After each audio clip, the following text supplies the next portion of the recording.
ஒரு ஆக்ஷன் பண்ணணும்னு எனக்கு தோணுச்சு.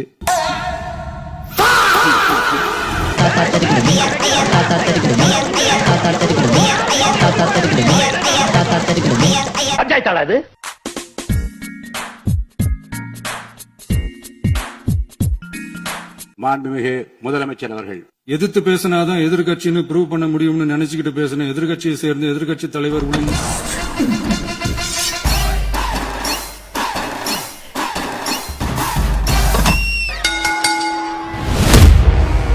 இன்னைக்கு என்னமோ நடக்க போகுது. நமக்கு எதிரா யார் யாரோ சேரவே மாட்டாங்கன்னு நினைச்சவங்க எல்லாம் ஒன்னா சேர்றாங்க. நம்ம ஆட்சிக்கு டேட்டு குறிக்கிறாங்க.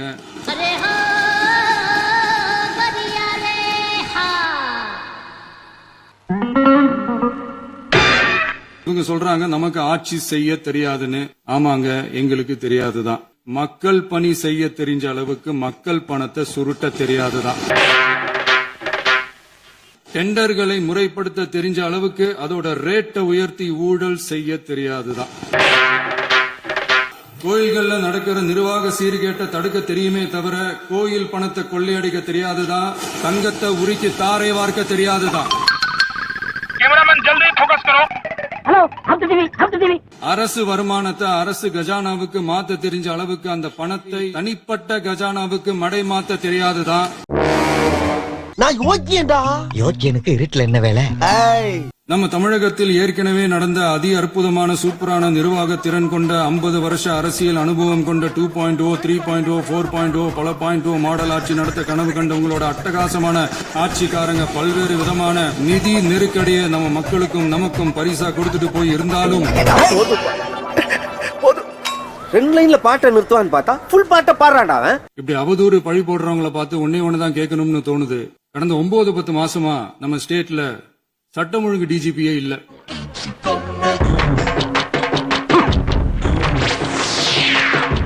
இத்தனை கேள்வி நம்மள பார்த்து கேட்கறாங்களே, ஒரே ஒரு கேள்விதான் நான் கேட்கணும்னு தோணுது. போலீஸ் டிபார்ட்மெண்ட்டை கையில வச்சுக்கிட்டே பிகினிங்லயே இனிஷியல் ஸ்டேஜ்லயே இந்த போதைப் பொருள் நடமாட்டத்தை ஏன் கண்ட்ரோல் பண்ணல?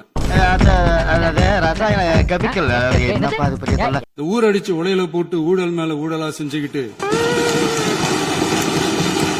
சார் நான் என்ன சார் தப்பு பண்ணேன்? என்ன ஏன் இப்படி பந்தாடுறீங்க? ஊழல் செய்ய வந்ததுக்கு இவ்வளவு தண்டனையா? பொட்டி பெட்டியா பணத்தை வச்சுக்கிட்டு பெட்டியை வச்சு எல்லாம் செஞ்சுக்கிட்டு போதைப் பொருள் பாதுகாவல் கழக மாடல் அரசாங்கம் செஞ்ச ஒவ்வொரு ஊழலா வெளியில வந்துகிட்டு இருக்கு. ஆரம்பத்துல இருந்து என் மேல பழி போட்டுட்டு இருக்கீங்க. போலீஸ் உங்ககிட்ட தானே இருக்கு. கேஸ் போடுங்க, விசாரணை கமிஷன் வைங்க, நிரூபணமான தூக்குல போடுங்க. நான் வேணாம், நான் சொல்றேன். டாஸ்மாக்ல என்னப்பா பேரு பார்ட்டி ஃபண்ட். உங்க ஏரியாவுல இப்ப மாமூல் வசூல உங்களுக்குள்ளேயே டெண்டர் விட்டுக்கிறீங்களாம்ல, அப்படியா? சும்மா இருங்க சார், நீங்க வேற. விளையாட்டுல நடக்கிற ஊழலை அரசியலாக்க பாக்குறாங்க, அரசியல் நடக்கிற ஊழலை விளையாட்டா எடுத்துக்கிறாங்க.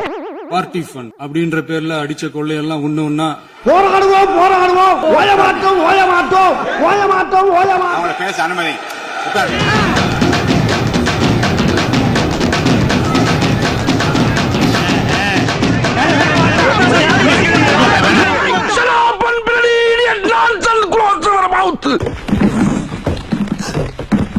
டார்ச்சர் பண்ற ராஸ்கல் விட்டா கிறுக்கு நாக்கில் வாங்கி போட்டுருக்கு.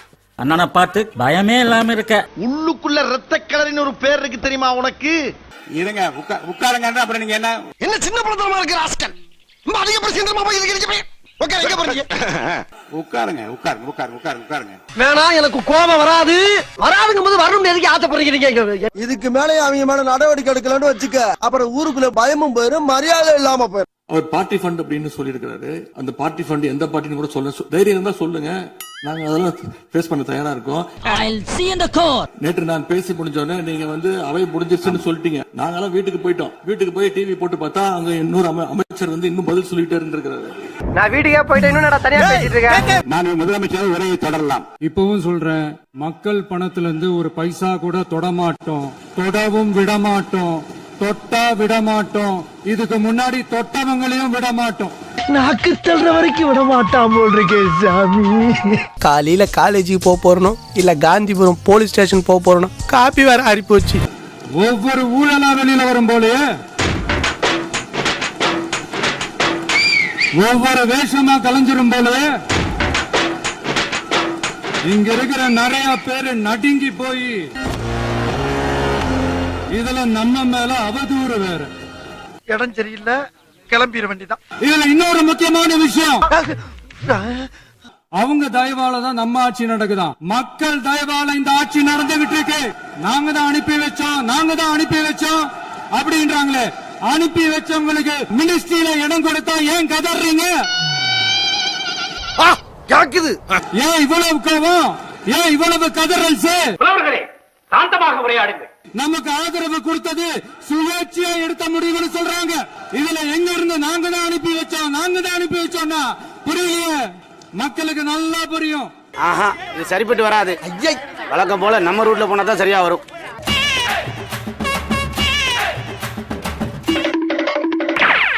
அண்ணாமலை ஃபைட்ட முடிச்சிட்டு பையன் வீடு வந்துச்சாரு, நான் கிளம்புறேன். மக்கள் நமக்கு ஓட்டு போட்டது தப்பாம். இது இப்ப இல்ல, நான் சொல்றது எம்ஜிஆர் அவர்கள் காலத்திலிருந்தே மக்கள் என்ன பண்ணிட்டாங்க, எம்ஜிஆர் என்ன பண்ணிட்டாரு, எம்ஜிஆர் என்ன இது பண்ணிட்டாரு.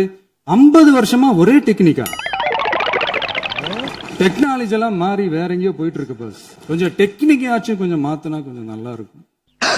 ஆமா, நீ என்ன பிள்ளை வளர்த்திருக்க? எப்ப பார்த்தாலும் சிலித்தனமா பேசி அசிங்கப்படுத்துறானே. என்ன அப்புறம் என்ன சோஃபா மாடல் ஆட்சியா? அது என்னன்னு புரியறதுக்கு எனக்கு ரொம்ப நாள் ஆச்சு. அப்படிலாம் இருக்கா? எனக்கு தெரியாது. இந்த சோஃபா செட்டு, டேபிள் சேரு, டீபாய், பர்னிச்சர் பிசினஸ் எல்லாம் வேற எங்கேயோ வெளியில போய் பண்ணாங்க. காஃபி வித்தவனு மாதிரி பேசுவானு பார்த்தா கழிவு ஊத்துறானுங்களே. நல்லா இருந்துச்சுல்ல? ரொம்ப நல்லா இருந்துச்சு. எனக்கு ஒரு குட்டி கதை ஒண்ணு ஞாபகம் வருது, சொல்லாமா? 25 வருஷத்துக்கு முன்னாடி என்ன நடந்தது தெரியுமாடா கண்ணா? ஒரு ஊர்ல ஒரு பெரியவர் வெயில் ரொம்ப ஜாஸ்தியா இருக்குன்னு சொல்லிட்டு கண்ணுக்கு மேல கை வச்சுக்கிட்டு இப்படி சுத்தி முத்தி தேடிக்கிட்டு இருந்தாராம். அப்ப கூட இருந்த ஒரு சின்ன பையன், என்ன தேடுறீங்க அப்படின்னு கேட்டானா. அதுக்கு அந்த பெரியவர் சொன்னாரா, அது ஒண்ணு இல்ல தம்பி, உங்க அப்பா இங்கதான் இருப்பாருன்னு சொன்னாங்க, அதான் தேடிக்கிட்டு இருக்கேன். எங்க உங்க அப்பாவையா காணோம்? Emotional, damn it. எங்களுக்கும் நக்கலா நையாண்டியா சம்பந்தம் இல்லாத குட்டி கதை இதெல்லாம் எங்களுக்கும் பேச தெரியும். கொஞ்சம் ஓவரா தான் போய்கிட்டு இருக்கோமோ. அந்த கதையில பெரியவர் அப்படி சொன்னாராம், தப்பா எடுத்துக்காதீங்க. அந்த கதையில பெரியவர் அப்படி கேட்டாராம். ராஜா, இது அந்த அம்மா சொன்னதா இல்ல நீயா டெவலப் பண்றியா? போயிட்டாங்க, பேசலாமா? 5 நிமிஷம் பேசுனதுக்கே கொலத்தூரி இந்த ஆட்டம் அடிச்சு. பேசுனா அப்புறம் என்ன பண்றது? சல்லியா நொறுக்கிட்டீங்களா? ஆளுநர் உரை அன்னைக்கு தமிழ் தாய் வாழ்த்துக்கு அப்புறம் தேசிய கீதம் பாடினது தப்பு. அப்படி ஒரு நிகழ்வு இதுக்கு முன்னாடி இந்த சட்டசபையில நடந்ததே கிடையாது. எதிர்கட்சியை சார்ந்தவங்க எல்லாம் சொன்னாங்க இல்லையா? அந்த மரபு காக்கிற உரிமை போராளிகளை ஒரே ஒரு கேள்விதான் கேட்கணும். 2021 ஆகஸ்ட் 2 ஞாபகம் இருக்கா? அது எதுக்கு ஞாபகப்படுத்துறீங்க? என்ஜாய் பண்ணலாம் நீங்க வேற. ரொம்ப centenary celebration of Tamil Nadu legislature. அந்த ஃபங்க்ஷன்ல நோட் திஸ் பாயிண்ட், மாண்புமிகு பேரவைத் தலைவர் அவர்களே, இந்த கேஸ்ல இதான் முக்கியமான பாயிண்ட். நோட்டி ஃபங்க்ஷன் முடியும் போது செகண்ட் டைம் தேசிய கீதம் பாடினதும் ஞாபகம் இருக்கா? அது அவை குறிப்பிலும் இருக்கிறது. இதே அவை தான் நடைபெற்றது. இந்த தக்க நேரத்தில் இந்த ஆதாரங்களை அளித்த மாண்பு முதல்வர்களுக்கு நன்றியை தெரிவித்துக் கொள்கிறேன். டவுட் இருந்தா இந்த புக்கை பார்த்து தெரிஞ்சுக்கலாம். உங்களுக்கு வந்தா ரத்தம், எனக்கு வந்தா தக்காளி சட்னியா? என்னது? நேத்து மாண்புமிகு எதிர்க்கட்சி தலைவர் ஈவில் அப்படின்ற அந்த வார்த்தையை யூஸ் பண்ணாங்க. ஈவில்ஸ்னு டெவில்ஸ் பேசக்கூடாது. எவ்வளவுதான் அலாட்டா இருந்தாலும் அட்டாக்கு நடந்துகிட்டே இருக்கணும். அவங்க இருந்திருந்தா ஒரு ஆக்ஷன் பண்ணணும்னு எனக்கு தோணுச்சு. எல்லாரும் போயிட்டாங்க. பர்மிஷன் பண்ணலாமா? இப்பவும் பண்ணலாம், ஒண்ணும் தப்பு இல்லை. Hey, I've seen this one. This is a classic. Audio launch function, trailer launch ஃபங்க்ஷன்லாம் இதுதான் அவருடைய பாணி.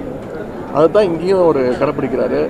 சொல்லப்போனால் சட்டமன்றத்தை வந்து கிட்டத்தட்ட ஒரு சினிமா தியேட்டர் மாதிரி ஆக்கிட்டாங்க. இன்னைக்கு விசில்லாம் அடிக்க ஆரம்பிச்சிட்டாங்க. இதுல தியேட்டர் டிக்கெட் கொடுக்குறாங்க. அவுட்டோசியா? சாரிங்க, நான் உண்மையில இந்த தியேட்டர் நினைப்புல உள்ள வந்துட்டேன். இது ஒரு சினிமா ஷூட்டிங் தாங்க உள்ள நடந்துக்குது. இப்போ கேரவேன்லாம் வந்துரும்னு நினைக்கிறேன். கேரவேனு, மேக்கப்பு, ஸ்டண்ட் மாஸ்டர் எல்லாம் வந்துருவாங்கன்னு நினைக்கிறேன். ஒரு மினிஸ்டர்லாம் டான்ஸ்லாம் நேரத்தில் ஆட ஆரம்பிச்சிருவாருன்னு நினைக்கிறேன். பாட்டெல்லாம் போட்டு ஐட்டம் சாங்லாம் போடுவாங்க.